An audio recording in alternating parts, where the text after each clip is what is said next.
And welcome to another episode of the Tangi Chronicles. Yeah, I am so blown right now. I just accidentally deleted everything off my memory card on my camera. I am so mad right now. It didn't upload any of my pictures from last night, plus some other events that I had on there. I'm just mad. It's like, why do I keep losing pictures? I'm so pissed off. But anyway, and another thing before I get started about the reunion, my view of the reunion, I think will probably be a little bit different than everyone else's, because I was missing someone really special to me, and I ain't gonna lie, I was like a tad bit bored. Like, it just wasn't the same for me.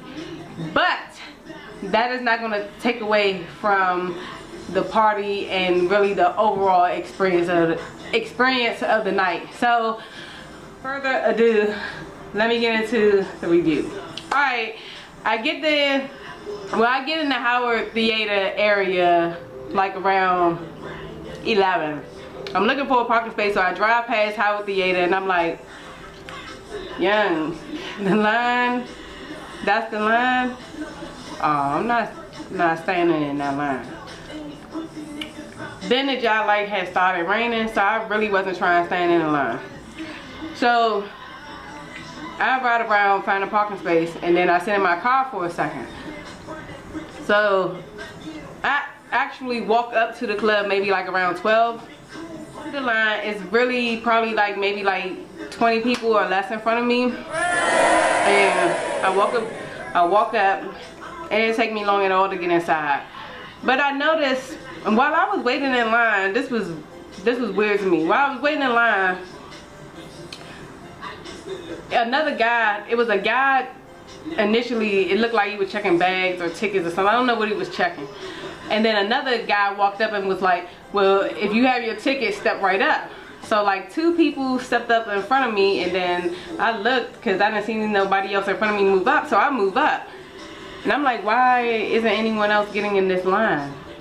Like, these people behind me don't have tickets? I don't know, but it just seemed a little odd to me. But anyway, so I walk in.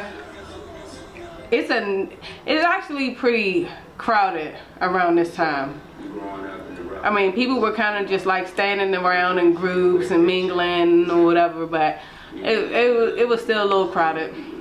So it took a while to get to the bar.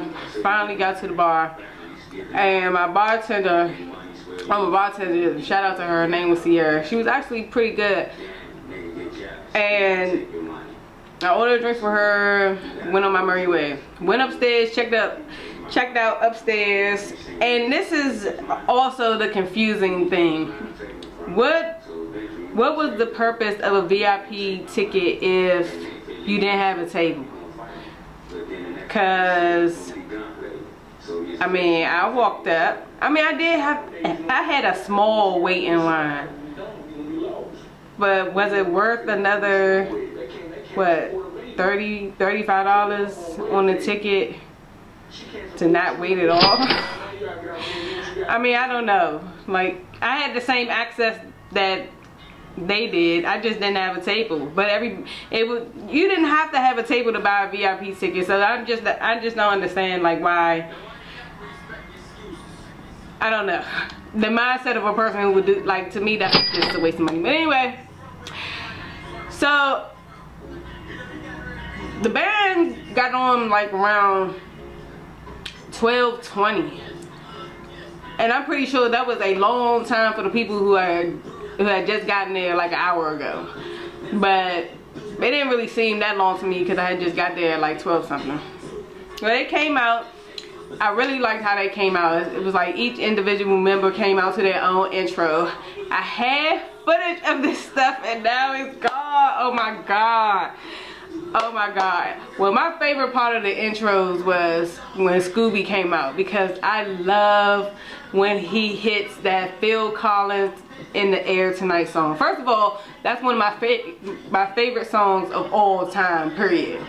So him singing it in his little way, that just, to me, that just makes it even better. Like it's a good song. So that's that. Oh, and Matt, the man had on a white jacket, and when I say white, I mean white, like cloud white, like the purest white, like the white crayon before it mixes with the other colors. It was white. Cocaina. It look good. You all look good. The band looked really good, and y'all sounded really good. Like the harmonies, like that was the favorite part of the show to me. The singing, the instrumentation, not necessarily like the whole crank part of it or the go-go part of it.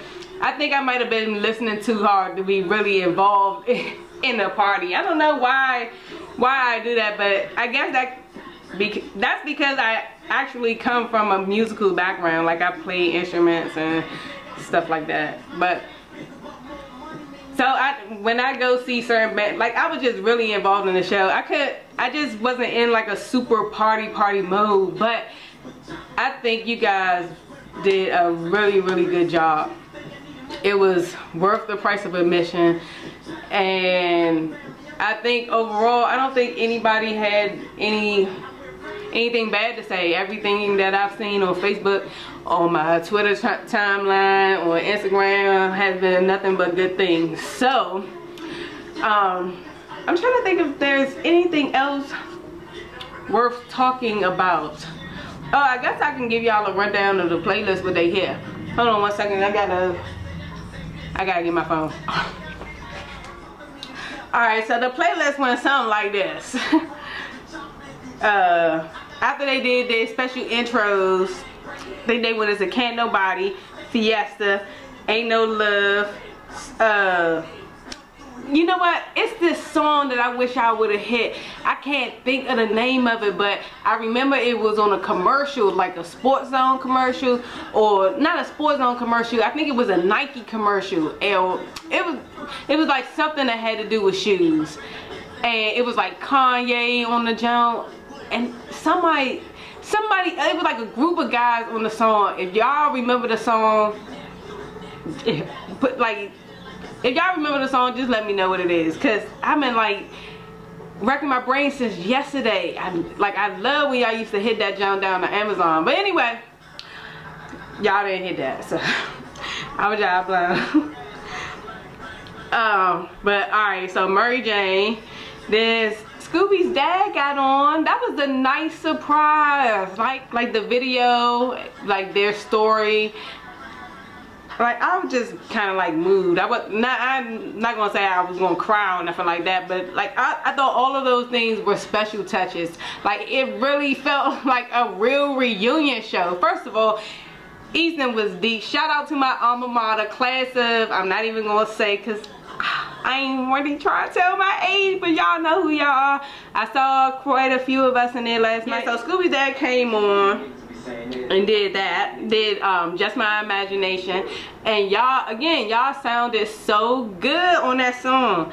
Then they hit Ignition, Whip Appeal, X Factor, which had me feeling a certain type of way, All Night Long, On and On, Loving You, Dirt Off Your Shoulders, the Glenn Lewis John, I forgot the name of that John, Scooby, you know, y'all know that John, Sunshine, Danger, Uh-Oh, Tribute, and then they closed with something, but I can't remember what it was, but I had footage of it. I was so blown. Alright, yeah, and that's it. I might have missed a couple of songs, but not that much. I'm pretty spot on. And of course, you know, between each song they had, you know, their breakdown parts or whatever. So it was a party. I don't know, my mood was kind of altered. It wasn't the same for me. So yeah, but other than that, I don't know, I'm trying to think. The DJ Deuce Swan, another Eastern High alumni, I believe. Shout out to Tanisha, who I got the ticket from, who did not try to, you know, like gouge me. Like, I heard people were trying to sell regular admission tickets for $75 and $100. Like, really? First of all, I mean, I don't know, I'm kind of like on the fence with this, because a part of me is like, what? Who would pay that? Like, why? Like, that, to me, that just doesn't make any sense. But then if you think about it, you know, some people favor our local artists how most people favor national artists. So if you're willing to pay $150, $160, $70 to see like Jay-Z, then I mean, paying $75 to see a band, and you could party, and you could possibly get put on, and you know, it's a whole, you could get somebody to take home, like, who's down for whatever. Like, this is the type of stuff that happens in the go-go culture. So, you know, I guess I can kind of understand why somebody would do that as opposed to somebody who wouldn't, but I'm just on the side that I wouldn't. Like, if I didn't get a ticket for $25, I wouldn't have been going. And I even feel some type of way about going, cause yeah. Alright, so all in all, it was a great show. It was well put together, in my opinion. And, you know, well, it was packed. There was a lot of females in there. So even if you weren't at this show, you probably should have caught the let out. Yeah, this was definitely a much better show than you guys' last reunion. I think that was, what, at Mirrors, like, what was that, 2009, 2008, something like that? I don't know, but shout out to y'all. Like, all the people who, I guess, who were involved in the production of this show. It was a great way to start off 2014 in terms of go-go's. I'm looking forward to, now I'm looking forward to next week even more, because I feel like you guys kind of like raised the bar in terms of actually putting on a special event show. So I'm really looking forward to next week even more. And don't forget, you guys, to enter my contest. It ends tomorrow at 8 p.m. and I believe that's it. It truly was, like I said before, it truly was an Eastern, all-class Eastern reunion. Shout out to us, Ramblers, the Blue and White Marching Machine. Shout out to y'all.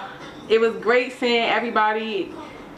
And yeah, see you guys at the next event. Peace.